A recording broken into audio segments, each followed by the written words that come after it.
பசுமை சாரல் நண்பர்களுக்கு பசுமை வணக்கம்.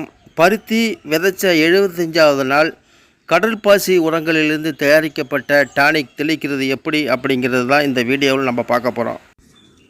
ஆர்ச்சிடு விட்டாக்கே 200 கிராம், ப்ளூசம் கிராப் 100 மில்லி ரெண்டுத்தையும் ஒரு 15 லிட்டர் தண்ணியில் நல்லா கரைச்சிக்கிட்டு இந்த கலவையிலிருந்து 1 லிட்டரை எடுத்து 15 லிட்டர் கொள்ளல உள்ள ஸ்ப்ரேயரில் ஊற்றணுங்க. இது ஏற்கனவே கடல் பாசி உரங்களான ஆர்ச்சிடு விட்டா கே, ப்ளூசம் கிராப் ஏற்கனவே கடந்த ஆண்டு டெல்டா பகுதியில் விவசாயிகள்கிட்ட பருத்தி சாகுபடி செஞ்ச விவசாயிகள்கிட்ட அறிமுகப்படுத்தி இருக்கிறோங்க. கடந்த ஆண்டு பயன்படுத்தின விவசாயிகள் நல்லா இருக்குது, மகசூல் அதிகமாக இருக்குது, பஞ்சின் நிறம் வெண்மையாக இருக்குது அப்படின்னு ஃபீட்பேக்கு சொல்லியிருக்காங்கங்க.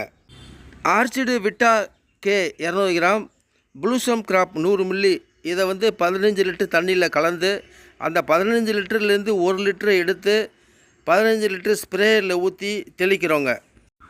பருத்தி பயிருக்கு கடல் பாசி டானிக் இது 3வது முறையாக தெளிக்கிறோங்க.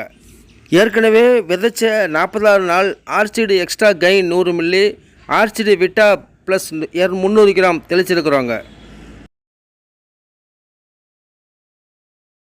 கும்பகோணத்துக்கும் பக்கத்தில் மலையப்பன்லேருந்து பேசுகிறேன். கலியபெருமாள் கடல் பாசி டானிக் அடிச்சுக்கிட்டு இருக்கேன். இது 74 பயிர்.